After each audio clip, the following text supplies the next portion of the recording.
यह टेट व सीटेट के लिए अत्यंत महत्वपूर्ण प्रश्न है। इस प्रश्न में कहा गया है 1/2 में कितने 1/8 हैं। इसका मतलब जो है 1/8 को कितनी बार जोड़ा जाए कि 1/2 बन जाए।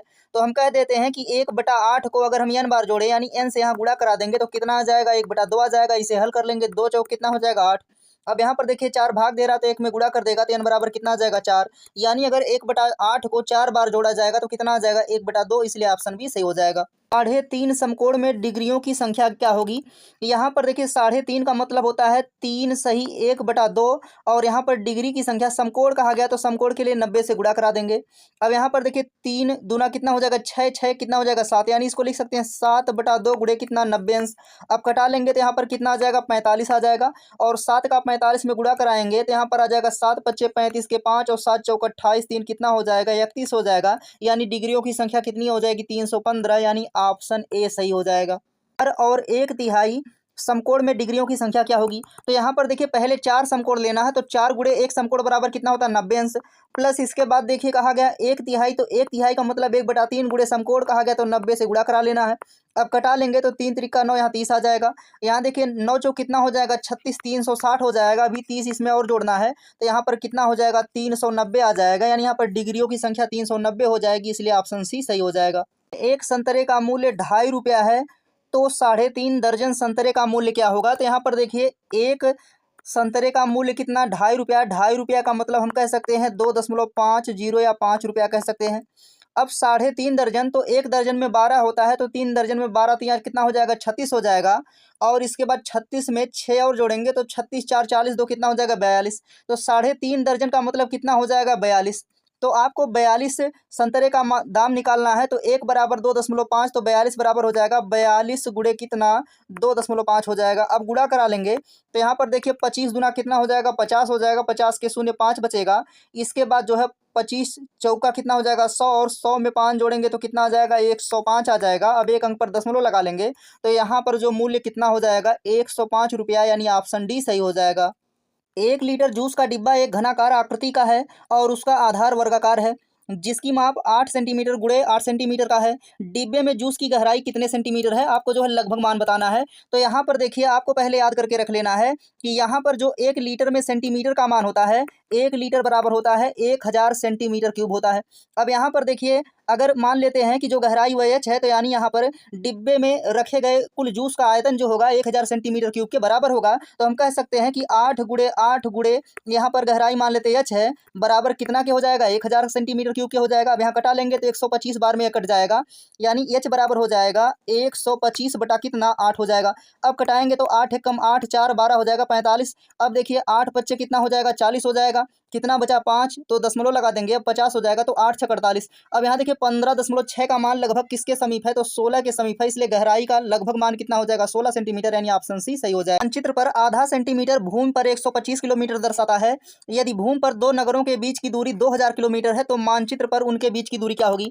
यहाँ पर देखिए साफ साफ दिया गया है कि 125 किलोमीटर का जो मान होगा कितना सेंटीमीटर के बराबर है 1/2 सेंटीमीटर के बराबर है। अब यहाँ पर देखिए हम कह सकते हैं कि 125 किलोमीटर बराबर कितना 0.5 सेंटीमीटर कह सकते हैं। अब यहाँ पर देखिए कटा लेंगे तो यहाँ पर कितना हो जाएगा 25 25 125, यानी कह सकते हैं कि 25 किलोमीटर बराबर कितना आ जाएगा 0.1 सेंटीमीटर आ जाएगा। अब यहाँ देखिए किससे गुणा करते थे, अगर 4 से गुणा करेंगे तो यहाँ भी 4 से गुणा करेंगे तो 25 चौका कितना हो जाएगा 100, यानी 100 किलोमीटर बराबर कितना आ जाएगा 0. कितना हो जाएगा 4 सेंटीमीटर। अब हमें इसको क्या बनाना 2000, तो यहाँ पर अगर 20 से गुणा कर देंगे तो यहाँ भी 20 से गुणा करेंगे तो यहाँ पर 2000 हो जाएगा और 2000 किलोमीटर बराबर कितना आ जाएगा 20 चौका 80 और एक अंक पर दशमलव लगा देंगे तो ए हो जाएगा 8.0, यानी 8 सेंटीमीटर हो जाएगा, इसलिए ऑप्शन बी सही हो जाएगा। 105 के गुणनखंडों की संख्या क्या होगी, तो आपको यहाँ पर 105 को कटा लेना है। तो 105 को देखिए 3 से कटा लेंगे तो 3 त्रिका 9 3 पच्चे 15, फिर 5 से कटा लेंगे तो 5 सत्ते 35 हो जाएगा, फिर 7 से कटा लेंगे तो 7 एक कम 7 हो जाएगा। अब यहाँ देखिए गुणनखंडों की संख्या निकालने के लिए सबसे पहले हम क्या करेंगे 105 को कैनोनिकल रूप में लिखेंगे तो 105 का कैनोनिकल रूप हो जाएगा 3 गुणे 5 गुणे कितना 7। अब यहाँ पर देखिए पावर कितना एक एक ले सकते हैं और गुणनखंडों की संख्या के लिए क्या करते हैं पावर में एक जोड़ करके गुणा कर देते हैं। तो यहाँ पर पावर सब में एक है तो एक में एक जोड़ेंगे कितना आ जाएगा 2, यानी यहाँ पर हो जाएगा 2 गुणे 2 गुणे 2, 3 बार है तो 3 बार लिख लेंगे 2 दूना 4 दूना 8 हो जाएगा, यानी गुणनखंडों की संख्या 8 हो जाएगी। 5 10 35 के सबसे छोटे सार्वगुणज, देखिए सबसे छोटे सार्वगुणज का मतलब होता है यहाँ पर एलसीएम और सबसे बड़े सार्वगुणज का मतलब होता है एचसीएफ। तो यानी यहाँ पर पूछा गया है एलसीएम व एचसीएफ में क्या अंतर है। तो 5 10 और 35 का अगर लासा निकालेंगे एलसीएम निकालेंगे तो एलसीएम कितना आ जाएगा 35 दूना 70 आ जाएगा। अब इसके बाद देखिए पूछा गया सबसे बड़ा गुणज, तो सबसे बड़ा गुणज का मतलब मासा वह बड़ी से बड़ी संख्या जो तीनों को काट दे तो कौन होगी, 5 होगी। दोनों का अंतर पूछा गया है तो 70 में से 5 घटा देंगे, यानी लासा में से मासा को घटाना है तो 70 में से 5 घटाएंगे 65 आ जाएगा, यानी आंसर ऑप्शन डी सही हो जाएगा। 1345 में 3 के स्थानीय मान व जातीय मान में अंतर क्या होगा। ऐसे प्रश्नों में देखिए स्थानीय मान का मतलब संख्या का स्थान के अनुसार मान, यानी आपको 3 लेना है और 3 के बाद जितने अंक होते उतना क्या लगा देना, 0, तो यहाँ पर 300 हो जाएगा। अब देखिए 3 का जातीय मान या अंकिक मान का मतलब स्वयं वो संख्या होती है, तो यहाँ पर 3 क्या करना, घटा देना है। अब 300 में से 3 घटा लेंगे तो यहाँ पर 7 आ जाएगा, 9 आ जाएगा, 2 आ जाएगा, यानी अंतर कितना आ जाएगा, 297, यानी ऑप्शन बी सही हो जाएगा। इकाई कहने पर आपको 1 से गुणा करना है, दहाई कहने पर 10 से गुणा करना है और सैकड़ा कहने पर 100 से गुणा कर देना है। तो देखिए हम सैकड़ा से प्रारंभ करते हैं तो यहाँ पर 11, इसके बाद सैकड़ा का मतलब 100 से गुणा करेंगे तो कितना हो जाएगा, 1100 हो जाएगा। फिर देखिए 11 दहाई, तो 11 में 10 से गुणा करेंगे तो कितना हो जाएगा, 11, और इसके बाद 1 शून्य लग जाएगा। अब 11 इकाई का मतलब केवल 11 होता है, इन सभी का योगफल पूछा गया तो जोड़ लेंगे तो यहाँ पर 1 आ जाएगा, 1 1 कितना हो जाएगा, 2 हो जाएगा, फिर 1 1 कितना हो जाएगा, 2 हो जाएगा, और यहाँ पर 1 आ जाएगा, यानी यहाँ पर योगफल कितना आ जाएगा, 1221, यानी ऑप्शन सी सही हो। एक पेंसिल का मूल्य 2.50 रुपया है।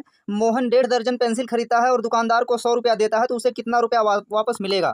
यहाँ पर देखिए समझना है वह कितना खरीदता है, 1.5 दर्जन, तो 1 दर्जन में 12 होता है, 12 में 6 और जोड़ देंगे तो कितना हो जाएगा, 18, यानी एक पेंसिल का दाम 2.50 रुपया है, तो 18 का कितना हो जाएगा, तो 18 गुणे 2.50 रुपया हो जाएगा। अब गुणा करा लेंगे तो इसका मान कितना आ जाएगा, 45.0 आ जाएगा, यानी 45 रुपया आ जाएगा। अब देखिए वह दुकानदार को कितना रुपया देता है, 100 रुपया, तो उसे वापस कितना मिलेगा, तो 100 में से 45 घटा लेंगे, तो यहाँ पर 100 में से 45 घटाएंगे तो कितना आ जाएगा, 55 आ जाएगा, इसलिए दुकानदार उसे 55 रुपया वापस देगा, यानी ऑप्शन डी सही हो जाएगा। तो अरबी संख्याकन पद्धति में 4 अंकों वाली कितनी संख्या है। ऐसे प्रश्नों में देखिए आपको क्या करना है, तो आप जानते हैं हिंदू अरबी का मतलब है डेसिमल संख्या, तो डेसिमल संख्या का मतलब 0 से कहाँ तक होती है, 0 1 2 से लेकर के 9 तक होती हैं, और कुल अंकों की संख्या कितनी होती है, 10। अब यहाँ पर देखिए इन अंकों को लेकर 4 अंकों की संख्या बनानी है, तो इसको आप जो है परमुटेशन से आराम से हल कर सकते हैं, यानी यहाँ पर 4 कॉलम बना लेना है। अब आप जो है पहले वाले कॉलम में अगर जो है 0 रखेंगे तो संख्या 3 अंकों की बनेगी, इसलिए यहाँ पर केवल संभावित मान कितने होंगे, 9 होंगे। दूसरे में 0 को रखा जा सकता है, इसलिए कितना होंगे, 10 होंगे। तीसरे में भी 10 रख सकते हैं, चौथे में भी 10 रख सकते हैं। अब यहाँ पर सभी का आपस में गुणा करा लेना है, तो 9 गुणे 10 गुणे 10 गुणे कितना हो जाएगा, 10 हो जाएगा, और गुणा करा लेंगे तो कितना आ जाएगा, 9000 हो जाएगा, इसलिए 4 अंक की संख्याओं की संख्या 9000 हो जाएगी, यानी ऑप्शन बी सही हो जाएगा। 70,560 में 5 और 6 के स्थानीय मानों का गुणनफल ज्ञात करें। तो ऐसे प्रश्नों में देखिए आप देखेंगे तो 5 लिखा गया, 5 के बाद कितने अंक हैं, 2 अंक हैं, इसलिए यहाँ पर 5 के बाद कितना लिखना है, 2 जीरो लिख देना है, और यहाँ पर गुणनफल ज्ञात करना है, इसलिए आप क्या करेंगे, 500 में किससे गुणा करेंगे, 6 के स्थानीय मान, तो 6 का देखिए स्थानीय मान कितना हो जाएगा, 60 हो जाएगा। अब आप गुणा करेंगे तो 6 पच्चे कितना हो जाएगा, 30, 1 शून्य यहाँ से आएगा, और 2 और 1 शून्य, 3 शून्य पहले से, यानी यहाँ पर शून्यों की संख्या कितनी हो जाएगी, 4 हो जाएगी, यानी आंसर कितना आ जाएगा, 30,000, इसलिए ऑप्शन सी सही हो जाएगा। हमें यदि जो है 1 1 या 11 11 या 111 का गुणा करना है या वर्ग करना है, तो ऐसे प्रश्नों में देखिए आपको क्या करना है, पहले में देखिए 1 1 बार है तो आपको केवल 1 लिखना है, लेकिन यहाँ पर आप देख रहे हैं जो 11 है उसमें 1 2 बार है, तो आपको क्या करना है, 1 से 2 तक बढ़ते हुए जाना है, फिर घटते हुए आना, यानी 1 2 1 हो जाएगा। यहाँ देखिए 1 3 बार है तो आपको 1 2 3 तक बढ़ते हुए जाना है, फिर 2 3 1 घटते हुए जाना है। यहाँ पर देखिए जो है 1 कितनी बार है, तो 1 2 3 4 5 बार है, तो आपको क्या करना है, 5 बार बढ़ते हुए जाना है, तो 1 आएगा, 1 के बाद क्या लिखना है, 2 लिखना है, 2 के बाद 3, 3 के बाद 4, 4 के बाद 5, इसके बाद घटते हुए क्रम में लिखना है, तो 5 से छोटा कौन है, 4 है, 4 से छोटा 3 है, 3 से छोटा 2, 2 से छोटा 1। अब यह किस ऑप्शन में दिया गया है, 1 2 3 4 5 4 3 2 1, यानी ऑप्शन ए सही हो जाएगा। पहले में 5 का स्थानीय मान और दूसरे में 6 के स्थानीय मानों का योगफल जो है 7 में किस संख्या से गुणा करने पर जो है प्राप्त हो जाएगा। तो यहाँ पर देखिए पहले में 5 का स्थानीय मान निकालेंगे, तो 5 के बाद कितने अंक है, 3 अंक है, तो यहाँ पर आपको क्या कर लेना है, 5 के बाद 3 जीरो लगा देना है। अगले वाले में देखेंगे तो यहाँ पर देखिए 6 के बाद 2 अंक हैं, तो यहाँ पर आपको 6 लेना है, 6 के बाद 2 जीरो लगा देना है, और यहाँ पर इसका मान किसके बराबर होना चाहिए, तो 7 गुणे रिक्त स्थान के स्थान पर क्या मान लेते हैं, x मान लेते हैं। अब यहाँ पर हल करेंगे तो देखिए कितना हो जाएगा, जोड़ेंगे 5000 और 600 तो 5600 हो जाएगा। अब इसके बाद इसका मान कितने के बराबर है, तो 7 गुणे x के बराबर है, हमें x का मान निकालना, कटा लेंगे तो 7 अट्ठे कितना हो जाएगा, 56, यानी x का मान कितना आ जाएगा, 800, इसलिए ऑप्शन डी सही हो जाएगा।